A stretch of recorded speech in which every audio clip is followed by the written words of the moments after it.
Never a Doubt Week continues coming up on Wednesday. It's the Bake Show. And then on Friday, it's Bijan Robinson.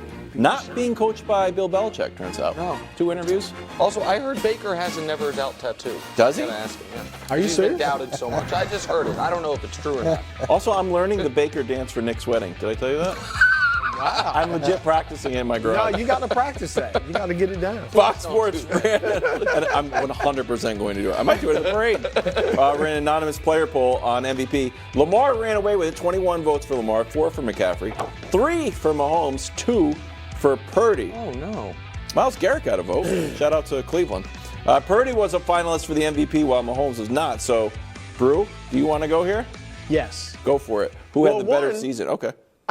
My assumption, because the players just voted this weekend, was that they took, whether consciously or subconsciously, the playoffs into consideration. Because I don't think Mahomes would have gotten the 3 votes he got just based on. So he would have just been shut out. I think just based on regular season. Okay. Yeah. Who had the better year? Yeah. To me, there's only one way. We all know Mahomes is better, but there's only one way to say he had a better year, and that would be if you just say, well, Purdy had all these weapons and Mahomes didn't. Like, other than Kelsey, Mahomes had a lot more degree of difficulty. So that would be the only way. But I think it's clearly Purdy. If we look at the numbers, it's not even close. Purdy got him in everything. Every single category Purdy's got him. More touchdowns, fewer interceptions, higher passer rating, so on and so forth. And then if we look at, tight window throws, things like that, 10-plus air yards. Purdy led the league in 3 of these categories. These were Mahomes' rank. 10-plus air yards, passer rating, 24th. 20-plus, 34th. There's only 32 teams. Tight window, 29th. 10 yards and tight window, 34th. So Patrick just didn't have his typical Patrick Mahomes year. And you even said middle of the season, he's got to play better. So I think it clearly was Purdy.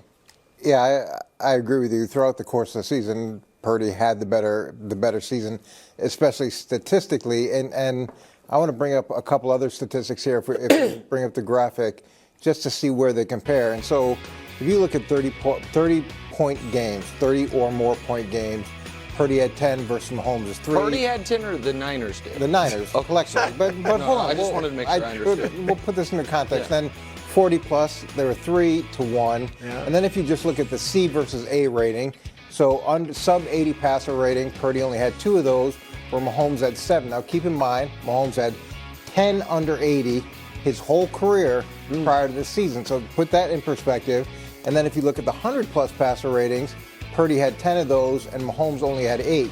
And now the 30 and 40-plus point games over the last couple years, comparatively, Mahomes had so many more. There's 20 30-plus games over the last 2 years and 8 40-plus games. So the overall production of the offense, dramatically different. And then the amount of C games versus A games, dramatically different for Patrick as well. So you could look at the general statistics and then just look at that group and gives you an idea of what they produced. So you produced. guys just threw a whole bunch of numbers at us. I'm going to do it much more basically, but I just want to make sure, despite the numbers we just got, you thought Brock Purdy played quarterback this year better than Patrick Mahomes? Yes. You thought Brock Purdy this year played quarterback better than Patrick Mahomes? I think by any objective metric, yes. No, I understand he had better numbers. You thought he played better? Because I don't think you did. I don't actually think you did. I don't. And Brew, I do. Okay. So here's the thing. I'm not worried. Brew tried at the beginning there to yada yada a very important distinction, which is one guy had the best collection of weapons in the league, and the other guy's collection of weapons was so bad that someone who has called the quarterback the best he's ever seen thought he would fail to get out of round 2, thought the team was wasting his prime, and thought that they were doing him a disservice. So these are very large gaps. Well, he did still have the best tight end ever. These are that didn't sway and you. a running back who is sweet. Pacheco is sweet. Guys, don't I stayed totally quiet the whole time. I agree Pacheco's sweet, and I think Kelsey's awesome, which is why you like Rashee Rice too. Correct. Which is why all year I said you were too down on him. But all year, the argument was that that Chiefs were essentially squandering a season of Patrick Mahomes by the awful talent around him. That's what I had to hear. It's not what I believed, but it's what I had to hear. But that's not even needs to be the argument here. The argument here is very simple in this regard. How many times this year did either one of these guys cost their team a game? Because they both had, in the regular season, excellent defenses. Defenses good enough to win you games. Sure.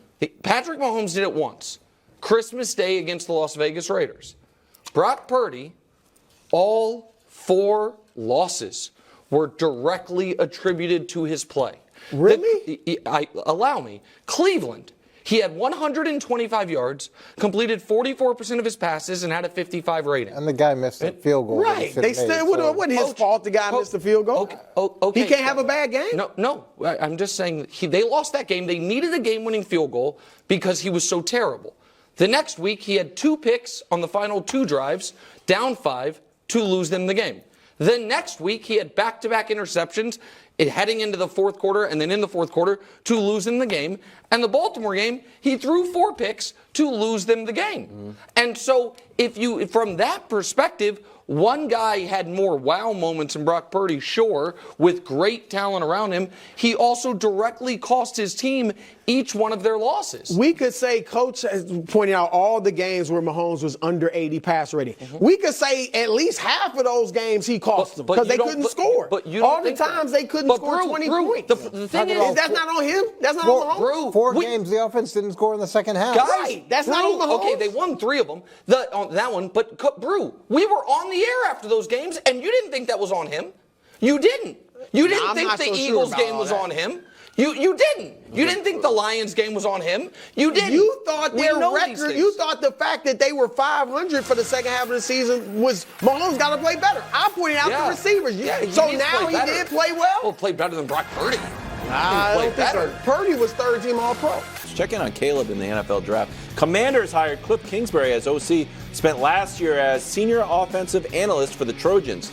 Caleb posting on his Instagram, "My dog. Congrats. One note of clarification. Different dog than the one he wanted to cuddle with after the Washington loss." Okay. Oh, my. Oh. Wow. Wow. Cold. Wow. You're the type of man I thought that would respect someone that shows feelings and emotion, but I guess not. Oh. Saying you want to cuddle with your dog.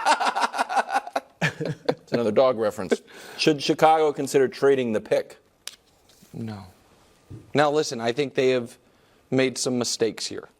Because in credit to Danny Parkins on the score in Chicago for pointing this out, but it's smart that Caleb has shown us that he values continuity. Mm-hmm. He, went from Oklahoma to USC because the head coach Lincoln Riley went from there to there, and now Kliff Kingsbury is going to Washington. Kingsbury was at USC last year. Caleb is obviously from DC, and Caleb's camp, if you will, has pretty much made it very clear to Colin Cowherd and I think others that all things being equal, we trust what's going on in Washington more. And when I say the continuity, it's also they don't have a coach that enters the year on the hot seat the way Eberflus does. They have a coach they just hired, in Dan Quinn, seemingly with more of a runway. So with all that said, though, there isn't a package you're going to get that is worth it. He's not Patrick Mahomes, I understand that. But what would right now? Patrick Mahomes 2.0? I think he has some. He's been on Mahomes. I think he stylistically reminds me of Patrick. If the Chiefs were offered 8 first-round picks for Patrick Mahomes, would they take it? Of course not. And so, if you're the Bears and you've never had since Sid Luckman a franchise quarterback, and you have the opportunity 2 years in a row to draft the quarterback of your choice, and you choose not to do it with CJ, you trade the pick, and maybe you would have taken Bryce, you can't then do it again and not take Caleb. So no, they should not trade the number 1 pick. Let me first say this about the notion of, and like you said, Caleb's camp said, hey, we go to Chicago. That's what they told Colin. But I get that places matter. Systems matter, the organization, all that for quarterbacks. So I'm not saying that's not something that's legitimate. But when Joe Burrow was coming out and everybody was like, don't go to Cincinnati, I was saying, if you're that guy, go turn Cincinnati around. That's what he did. He also That's got what his CJ Stroud ACL did. torn in the first year. Because he got hurt this season doing rolling out. So he could get hurt doing anything. But CJ Stroud went to Houston. I get it, they got a new coach, but still, that was a bad situation. Turned around. Josh Allen, that Buffalo was kind of a bad situation. I know McDermott had been there and got them to the playoffs once, but then, they weren't really rolling like they are now. So, Caleb, if you're that guy, there is an element of go there and make them good. All right? You don't think that can happen? Here's what Brady did that. Not that Belichick wasn't a great defensive coach. Franchise. Here's what I would do. Was Cincinnati stable? No, but you made good. You made a good point. Like 8 years in a row, shortly before Burrow got there. If Zach Wilson called Sam Darnold, say, "Hey man, what's going on? I'm using a landline." I said, "Hey, you got drafted high. I'm about to take your job. How is it?" I think Sam Darnold would say, "Pretty bad. They didn't really develop me, and now they're moving me out. And it's probably going to go bad for you too. Bye." Boom. If Caleb called Justin Fields, "Hey, Justin, you were just a top, your 11th pick, I think. How'd it go?" "Not great. They didn't develop me, and now I'm going elsewhere. Good luck. Bye." I think it's really weird to draft a quarterback, not develop him, and draft again. I don't know if he should be calling Justin Fields, who's won 10 games in 3 years. Is that all his fault? Versus Lamar Jackson, who won 30 games in 3 years. You're right, Brew. If you're that guy goes in and changes a franchise. Happened with Peyton Manning. It happens with the great ones. They dramatically change franchises. And we can consistently blame the organization for guys' failures. Sometimes they're not good enough. Sometimes the hype, it's a generational talent. It's just consistent hype. There's only a small percentage of people who achieve at that level. And to compare him to Patrick Mahomes, I think that's unfair. It's a little bit like you're like Drake cursing him right now because we've seen your picks at quarterback. The prince that was promised. The prince that was promised the best quarterback in his draft, bar none. Exactly, but he's not Patrick Mahomes, and it hasn't been a generational franchise-changing we'll experience. wait and see about Trevor. Trevor's pretty good. We will. But I'm simply Caleb's playing style reminds you of Patrick Mahomes. There is no deniability, and he's the best prospect since Luck. That's also not deniable. I mean, it's just what it is. Thanks for watching. Subscribe here to get more from the show and to check out clips from other shows on FS1.